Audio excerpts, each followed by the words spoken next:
Hey guys, this video is going to be on exponential and logistic functions.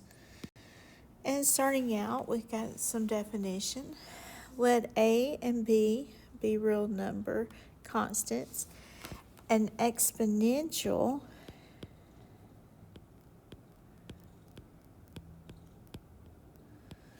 function in x is a function that can be written of the form f of x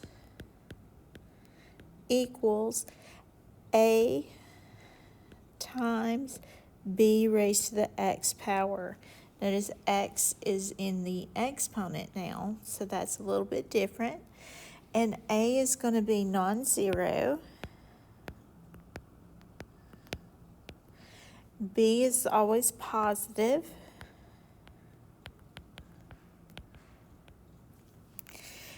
And b is not going to be equaling 1 in any of these.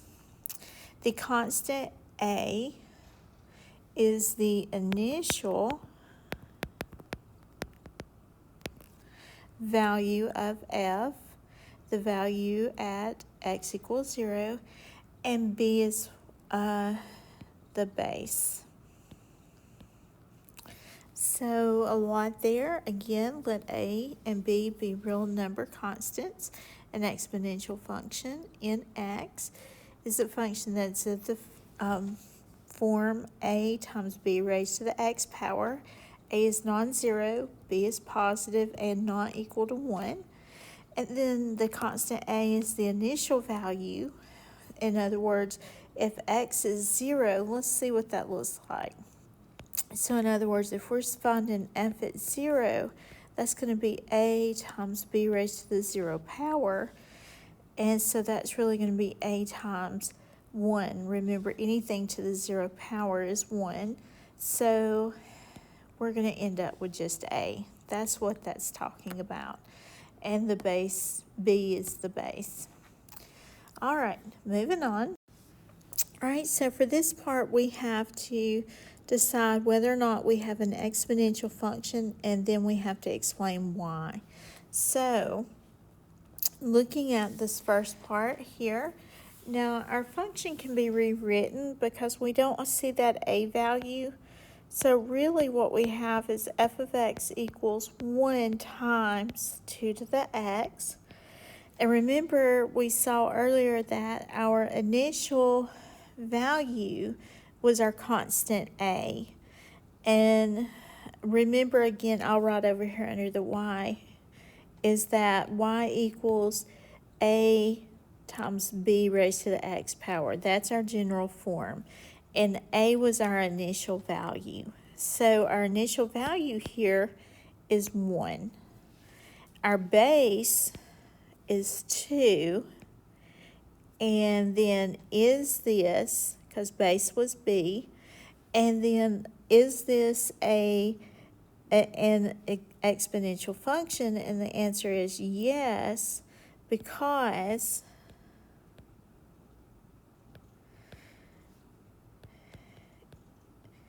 it's of the form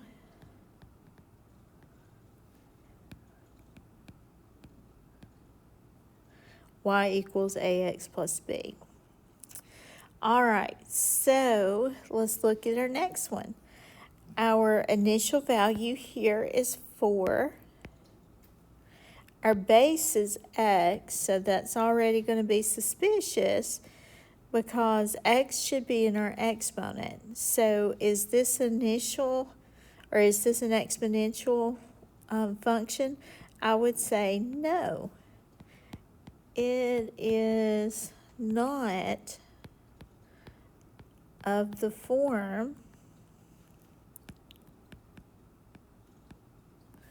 y equals a b raised to the x. All right, so our next one. Our base is 5. Or I'm sorry, our initial value is 5. Our base is 2. And looking at it, is this of the form y equals a b raised to the x? So yes. And the reason why, again, is it's of the form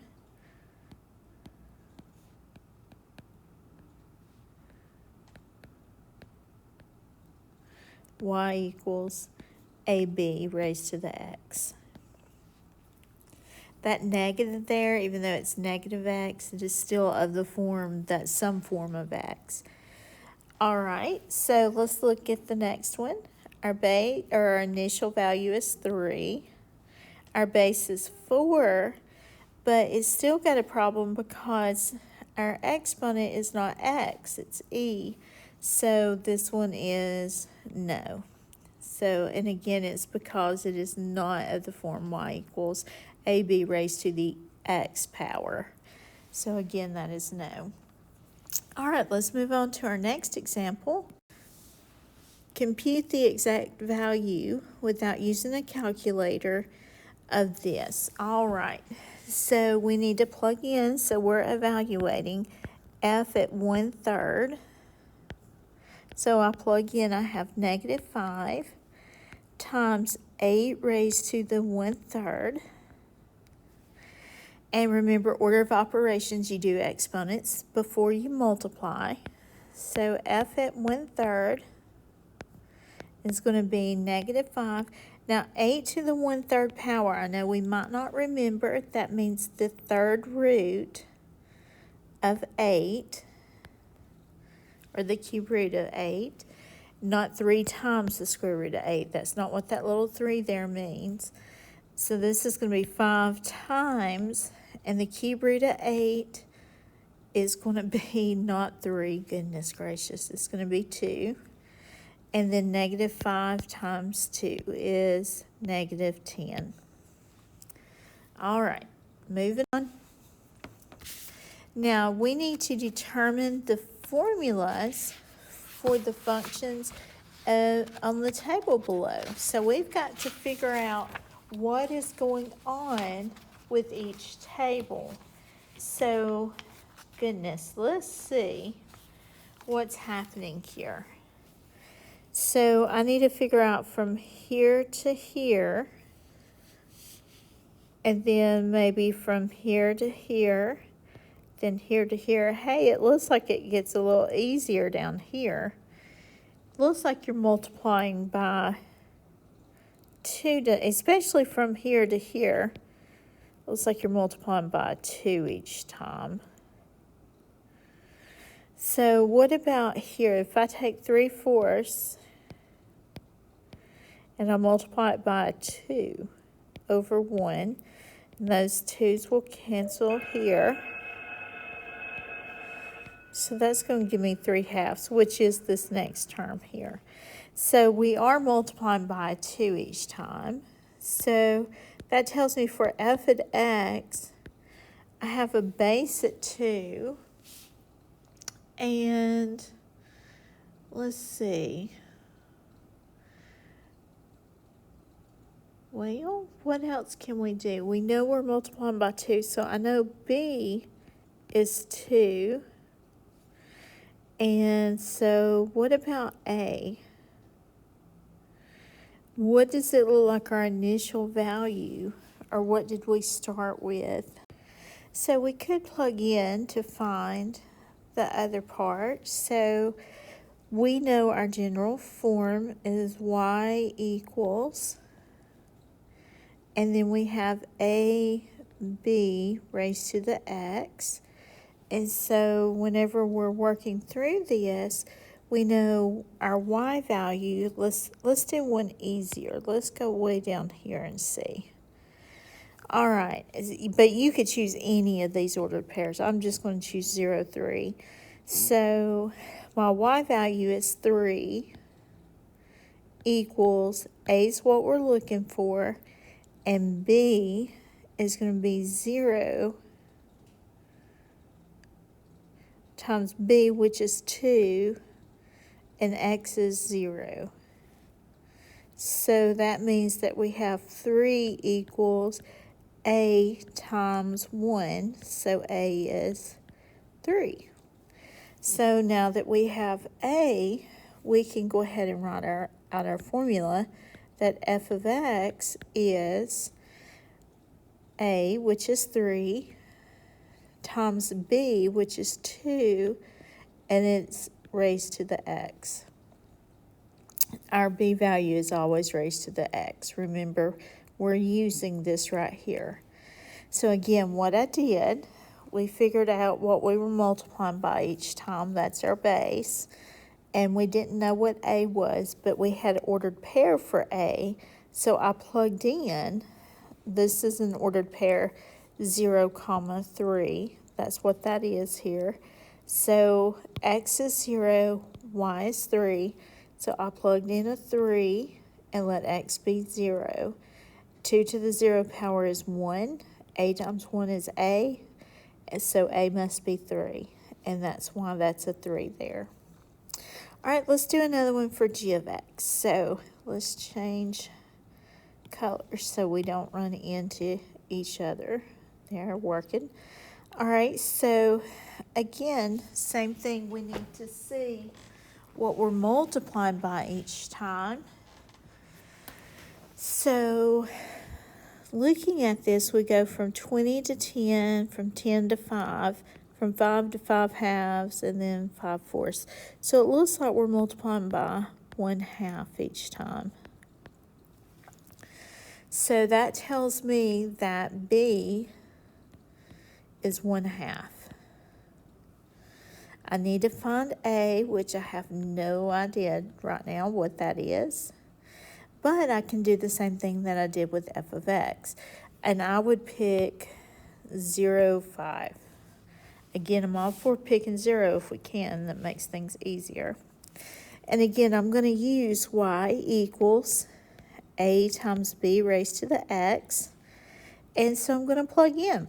So again, our y value is 5 equals a is what we're looking for, and b is 1/2. Put that in, times 1/2 raised to the 0 power. So that's going to be 5 equals a times 1. So a is going to be 5. So that tells me that g of x then is going to be 5 times b, which is 1/2 raised to the x power. So that's how you find those, given a chart, or they'll sometimes just tell you the initial value instead of you doing a chart. All right, so for the next part, you've got different types of a growth and decay. One would be increasing in value and the other is decreasing in value. It's all those growth and decays imply. So for any exponential function f of x and any real number x, f of x plus 1 equals b times f of x. All right, so let's see if we can figure out what that means. So if a is greater than 0 and b is greater than 1, the function f is increasing and is an exponential growth function.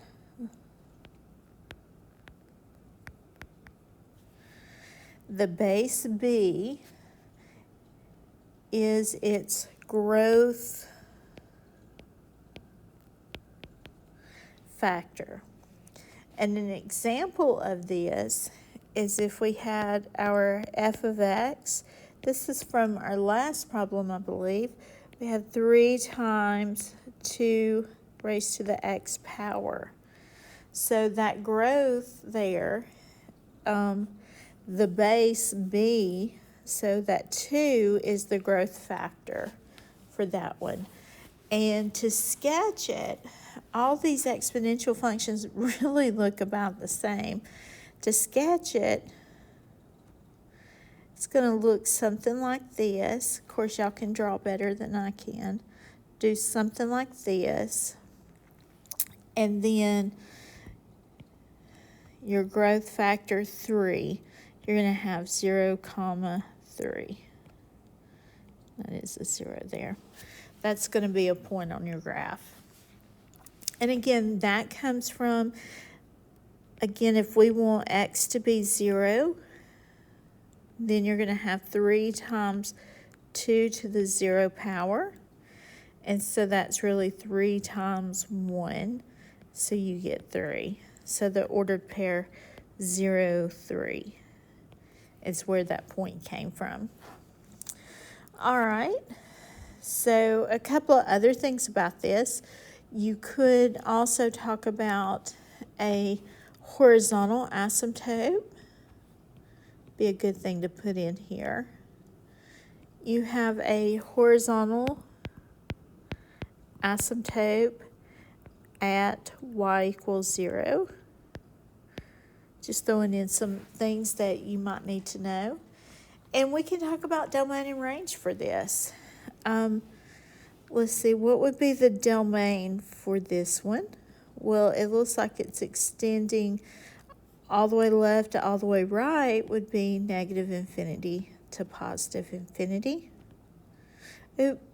Parentheses. And then your range would be from 0 to positive infinity. And that 0 does have parentheses because it never touches that horizontal asymptote. All right, so now let's look at the next one. Is if a is greater than 0 and b is less than 1, then you've got an exponential decay.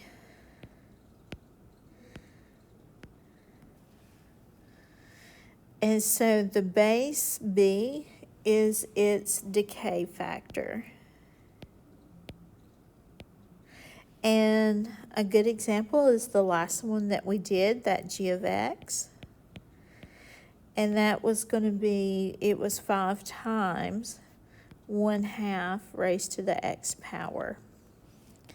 And so again, picking out a point for this, we could say g at 0, and that's going to be 5 times 1/2 to the 0 power, which is 5 times 1, which is going to give us 5. So we know we have the point 0, 5. So 0, 5. And now the thing is, the top one was a growth. Now the bottom one's going to be a decay, so it's really, you're flipping this graph over and you're going to get something that looks like this. So there's your decay. So we have exponential growth and decay, and there's how to find a good point to anchor it. You won't be asked to find any more points, or if you do, it's going to be good, easy points to find. And again, we could talk about our horizontal asymptote. And then we could also talk about domain and range, which would be the same. All right, so describe how to transform these. Well, 2 to the x, let's just do a basic, let me change colors here. And so if we do just 2 to the x, let's just pick out that one and say, okay, my parent function here is 2 to the x, and it's going to go through the point 0, 1, and it does something like this. There's the basic parent function for it. So 2 to the x plus 1, 0, 1, the point 0, 1, which is this point right here, is going to move. It's going to move 1 unit.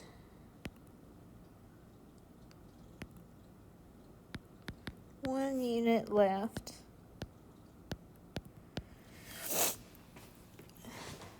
because it's up in the exponent with the x, and remember that controls left or right. So that's going to move 1 unit left. And then let's look at g at 0 to get that other point there. So g at 0, if I plug in 0, I'm going to get 2 to the first, which is 2. So I have the point 0, 2. So I'm going to have 2 points there.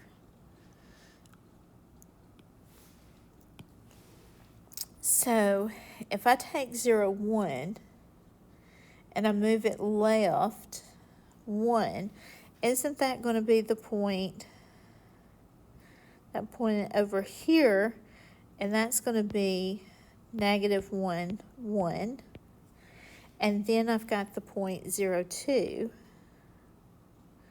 This will be up there, and notice what happens.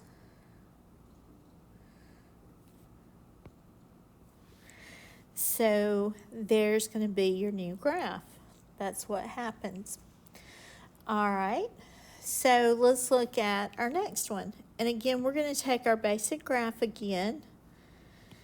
And we've got our basic parent function again. And there's the point 0, 1.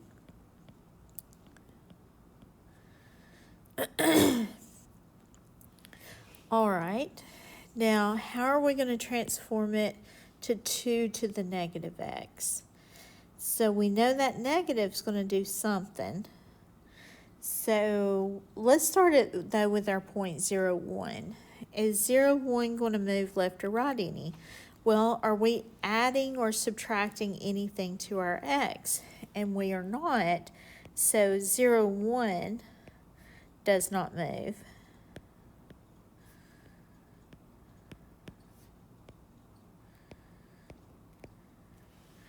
Okay, but what do we do with that negative? That we are going to say that h of x is going to reflect over one of the x or y axis. We've got to remember, so h of x reflects over the, and it's going to be the y axis, isn't it? So that means this one is just going to flip over and do something like that. So there's what that one's going to look like. Now moving on to the next, again we will keep with our basic 2 to the x, and of course it going through the point 0, 1. And moving up with the 4 times, now we've seen enough to know that this is going to shift up here. And so we see that we are going to go through the point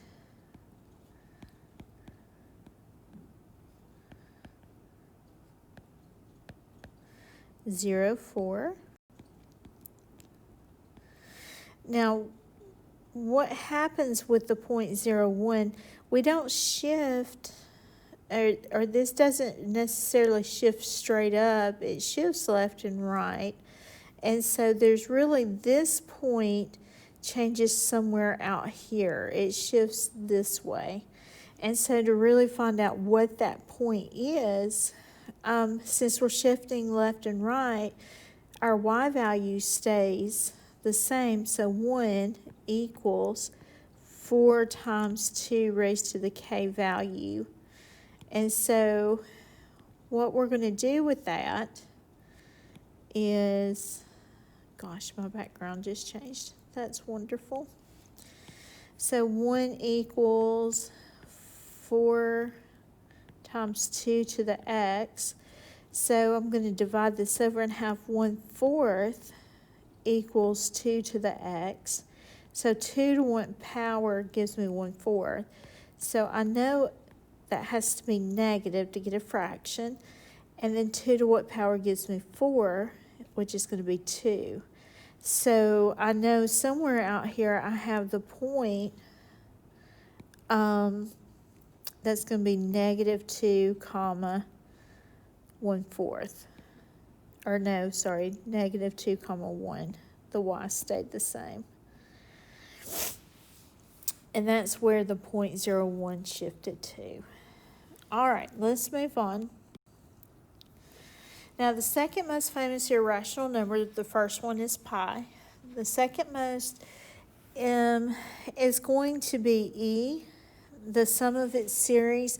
Now, this is just the definition of pi. You're going to see it as 1 plus 1 over 2 factorial plus 1 over 3 factorial, and so forth. It is just a pattern, and it just keeps going.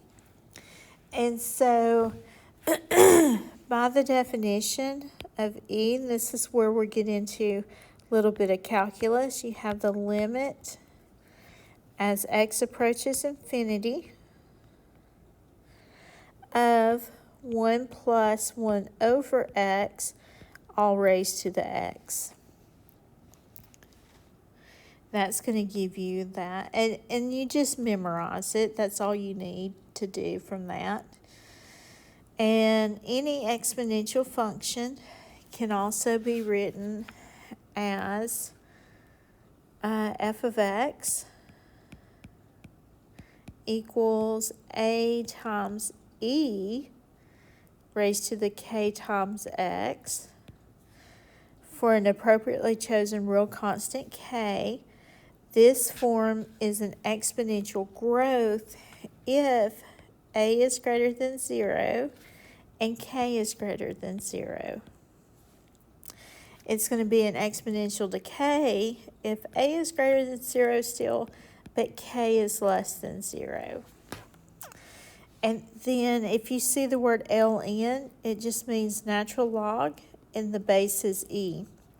So in other words, you have a logarithm, let's say log, but if you had log base e, that's going to be the same thing as ln.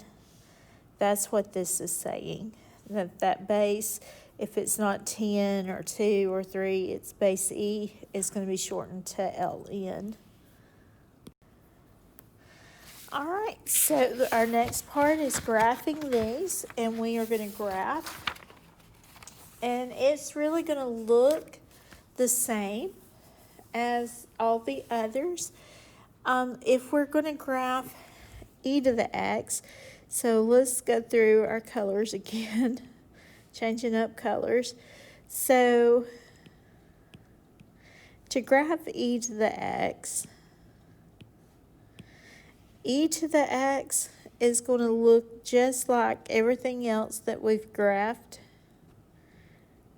It's just like 2 to the x, 3 to the x, 4 to the x. It still goes through that 0.01. And this is f of x equals e to the x. And then it wants us to graph this e to the negative 2x. So what's going to go on with it, hopefully we see, is that this is a negative, so it's going to reflect over the y.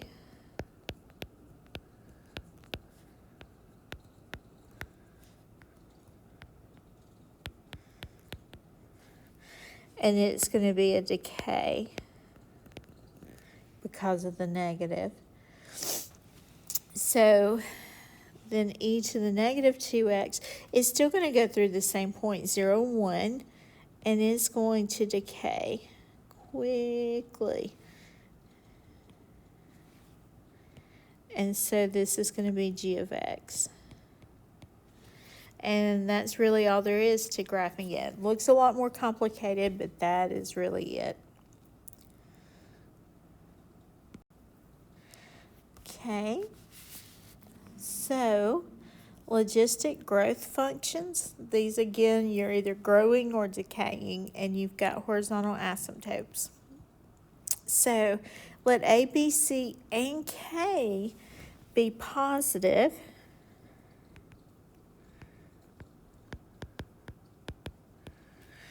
Constants with B less than 1. A logistic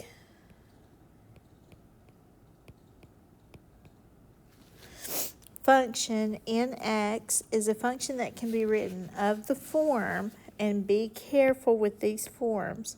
You've got f of x equals, it's a fraction, c over 1 plus, and then here's our ab raised to the x.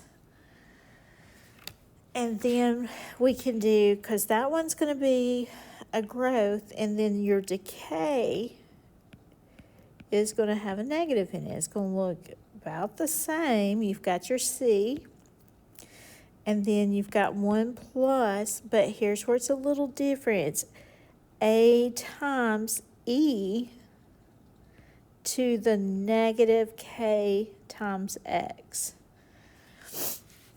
And so C is the limit to growth.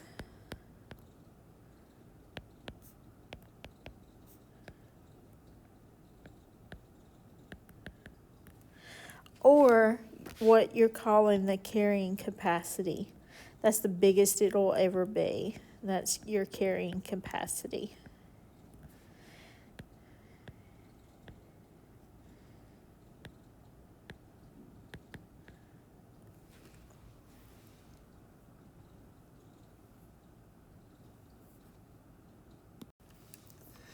All right, so looking at this, it tells us to graph the function. So graphing calculator, and I'm just going to sketch it for you from my notes. So it's going to look something like that. But y'all use Desmos. If you don't have one of my calculators at home with you, use Desmos. Desmos will help you.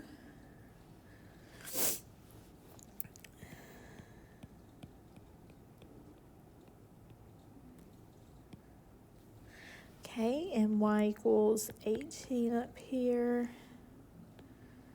Y equals 0.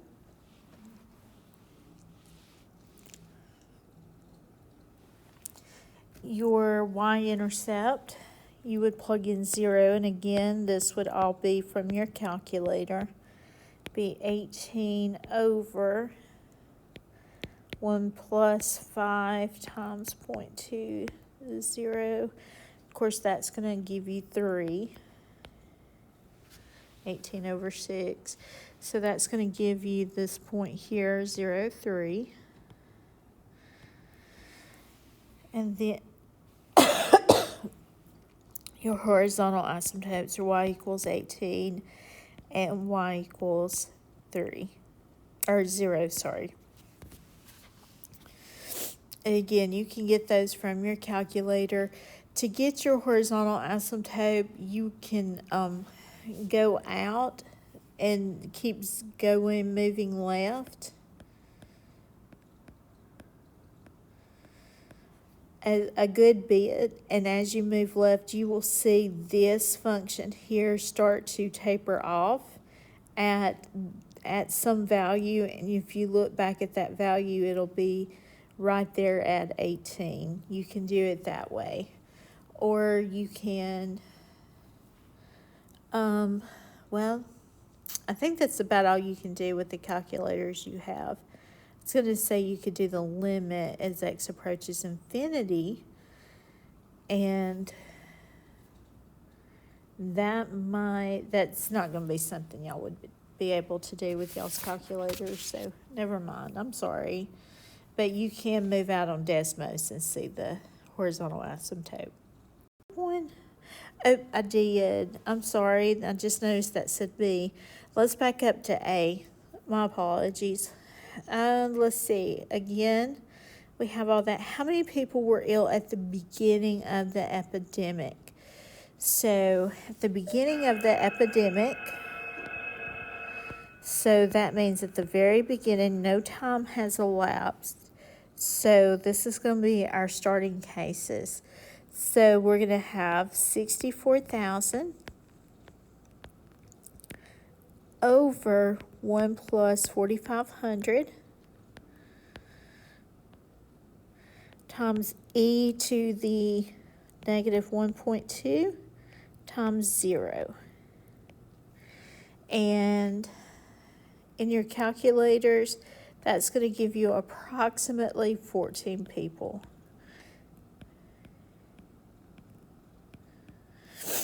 And again, we do that because you're at the very beginning, so time is 0, and that's what you plug in. All right, the flu epidemic. So we have a function, and it asks us how many people will be ill by the end of the 4th week. So we have to look and see that T is in weeks, and then after its initial discovery within a town of 64,000 people. So we have all of this initial discovery part. We have our time in weeks. Now, how many people were ill by the end of the 4th week? So the end of the 4th week, so we plug in 4. Oh, did I? All right, so for part B, how many people were ill at the end of the 4th week? So that means we're going to find F at 4. So again, 64,000 over 1 plus 4,500 e to the negative 1.2 times 4. And whatever you get right there, I did not punch that in. Give me just a second and I'll punch it in. So I got about 1,683 people were sick. Okay, and then what is the limiting size or the population that can become ill? Well, that's going to be 6,400 because again, that's how many people there were. So 64,000 people. All right, and I will be doing a homework video in just a few minutes and getting that posted as well.